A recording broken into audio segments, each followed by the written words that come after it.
I was once working with a young man. He came from a very chashuva family. Their rabbanim, his mother was tzadekis, his brothers and his sisters, fine mention.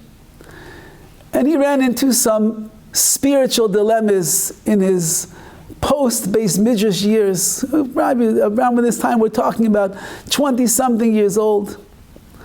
And he began having doubts, he began having questions, he began having yeridas, falling down. And we were very close, and I tried my best to hold him tight.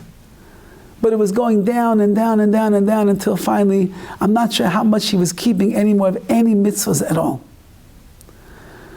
One night he calls me late at night, he says, Rabbi, are you home?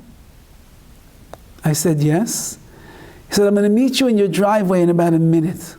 I want to tell you something. Okay. I go outside in the car, his car pulls up into the driveway.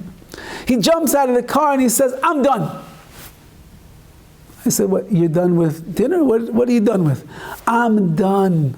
I'm done with this religion. I'm done with Yiddishkeit. I'm done with mitzvahs. I'm done with Torah. I'm done. I'm wiping my hands clean of everything. He said, I packed up my car. I'm driving up north right now. I'm going to go to UCSB, the University of California of Santa Barbara. I'm going to go join a fraternity. I'm going to live like a goy. I want nothing to do with this Jewish life anymore. I'm going to go and live the life that I want to lead. I looked at him. You being serious?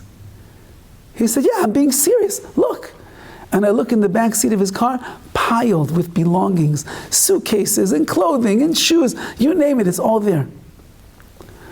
I realized at this moment, this kid is going to drive away into the dark night and possibly never come back again.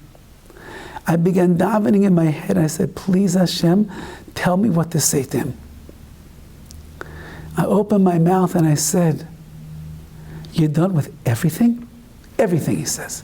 Now, no mitzvahs? No mitzvahs. I said, listen, Ma'ishaleh, you know, you're such a frum person. You grew up so frum, such a nice family. You can't throw everything away, can you? No, I'm throwing everything away. I said, how about one mitzvah? You think it's possible you could just do one mitzvah, even when you're in Santa Barbara, even when you're in the dormitories, even when you're in the frat, can you just keep one mitzvah?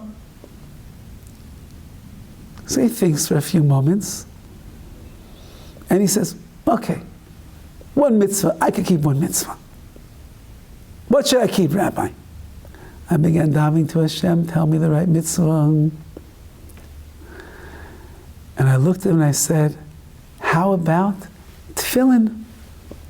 Put it on, take it off. That's it. No Shema, you don't have to daven, nothing. Just put them on, take them off. Every day, 30 seconds, how long will it take? Can you do that much? He says, I could do that much. I even happen to bring my tefillin with me in the car. I'll take them. This is a Tuesday night.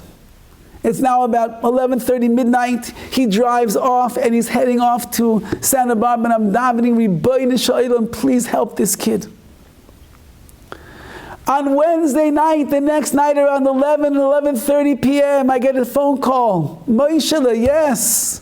Everything all right? Rabbi, are you home? Yes. Okay, I'm going to meet you in your driveway in a few minutes. What's going on? You're in Santa Barbara? I'll tell you everything.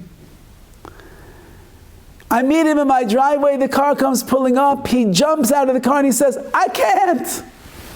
I couldn't do it. I said, you couldn't do what? He says, I went there. I wanted to throw all my Yiddishkeit away, everything about Judaism. I was planning to. I get to the college campus, and there's that one mitzvah that I have to do, put on my tefillin in the morning. So I'm standing there in the dormitory, and I begin wrapping my tefillin. And as I'm putting on the tefillin, I'm saying the bracha. I say to myself, who am I kidding? I'm a Yid. I'm a son of the Ribono Shel Olam. HaKadosh Baruch Hu loves me. I'm going to throw it all away because I have some questions, because I'm going through a bad time in my life? No. And I'm coming home. And he said, I packed up my stuff. I came back home right away. And postscript of this story, this goes back many, many, many years. B'chazdei Hashem, he came all the way back, became a chashuv, a member of his community. He's married with beautiful children. He's a wonderful husband, a wonderful father. He has a beautiful job that provides for him. He's an asken in his community, takes care of people, tzedakah, a bal chesed. All because when a Jew remembers who they are, and they see the essence, I'm Tselem Elokim, I'm a child of the Ribono Shel Olam. Hashem did not forget about me, I'm not going to forget about Hashem. It's only natural that a person wants to come back.